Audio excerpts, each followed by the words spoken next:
Saudi अरब ने ऐलान किया है कि ईरान के खिलाफ फ़िज़ाई हदूद, समंदर या सरज़मीन इस्तेमाल नहीं होगी।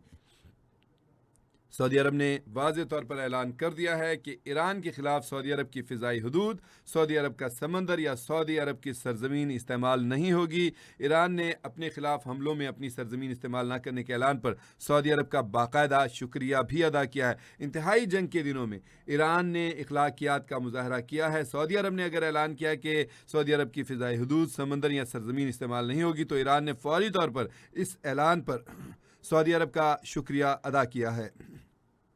ईरान ने अमरीका कशीदगी में कमी के लिए सिफारती कोशिश की थी। साबिक सऊदी इंटेलिजेंस चीफ कहते हैं कि नेतन्याहू ने अमरीका के साथ दौरे करके ट्रंप को जंग के लिए कायल किया। शहजादा तुर्की अल फैसल का कहना है कि नेतन्याहू ने ट्रंप को कायल किया कि वो उनकी राय की हिमायत करें। शहजादा तुर्की अल फैसल का कहना था कि ये नेतन्याहू की जंग है। नेतन्याहू चाहता है कि वो बिला रोक टोक जो चाहे कर सके।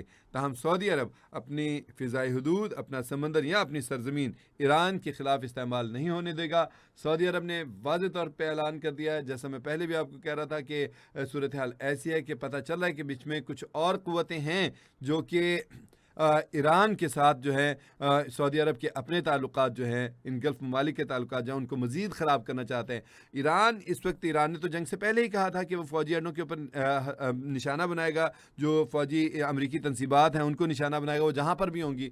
तो अब वो सऊदीया में भी हैं, कतर में भी हैं, मिस्र में भी हैं, अमान में भी हैं। तो इस तरह 14 फ़ौजी अड्डे हैं उसके कमोबेश, और इसी तरह उसकी बाकी तनसीबात हैं, उसके सफारत खाने हैं। तो यहाँ पर ईरान हमला कर रहा है। अपने पहले उसने कतई तौर पे किसी रिहायशी आबादी पर या और जगहों पे नहीं किए, अलबत्ता बीच में शरारत करने की कोशिश की गई है कि ऐसा तासुर दिया जाए कि ईरान का हमला है और उसमें शहरियों के अमवात हों, नुकसान हो। ताहम शुक्र अल्हम्दुलिल्लाह कि सऊदी अरब ने इस मामले को, सूरत हाल को समझा और फौरी तौर पर उसने ऐलान किया है कि ईरान के खिलाफ ना तो फ़िज़ाई हदूद सऊदी अरब की इस्तेमाल होगी, ना समंदर इस्तेमाल करने देंगे, और ना ही सऊदी अरब की सरजमीन जो है वो ईरान के खिलाफ हमलों में इस्तेमाल करने की इजाज़त दी जाएगी। ईरान ने भी सऊदी अरब का इस ऐलान के ऊपर शुक्रिया अदा किया है।